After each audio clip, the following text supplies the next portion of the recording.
Mahabub Nagar RTO కార్యాలయంలో ACB సోదాలు నిర్వహించారు. వినియోగదారుల నుంచి డబ్బులు వసూలు చేస్తున్నారనే సమాచారం రావడంతో ఏసీబీ అధికారులు తనిఖీలు చేపట్టారు.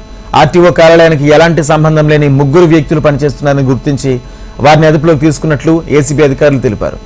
వినియోగదారుల నుంచి అధికంగా డబ్బులు వసూలు చేస్తున్న వారిపై చర్యలు తీసుకుంటామని ఏసీబీ డీఎస్పీ కృష్ణ గౌడ్ తెలియజేశారు.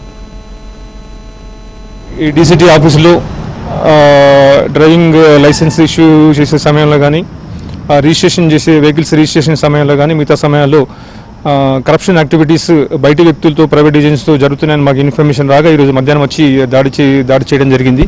వచ్చిన తర్వాత వచ్చి లోపల ఉన్న టోటల్ అన్ని సెక్షన్లని మొత్తం అందరికి సంబంధించిన అన్ని ఫైల్స్ అవన్నీ కూడా వెరిఫై చేయడం జరిగింది.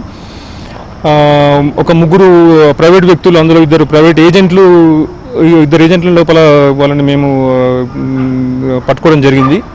అతీక్ అండ్ లతీక్ 2. తర్వాత ఇంకొక ప్రైవేట్ పర్సన్ రమేష్ అనే వ్యక్తి, మహబూబ్నగర్ సంబంధించిన వ్యక్తి, తన కారుతో డ్రైవింగ్ టెస్ట్ వచ్చిన వాళ్ళ దగ్గర 150-200 రూపీస్ తీసుకొని ఆ డ్రైవింగ్ లైసెన్స్ కోసం కానీ లేకపోతే ఆర్సేపుడు కానీ అతని వెహికల్ని సమకూర్చి వీళ్ళ అనుమతితోనే చేయడం జరుగుతుంది. యాక్చువల్గా అది చేయడం కరెక్ట్ కాదు. చాలా రోజుల నుంచి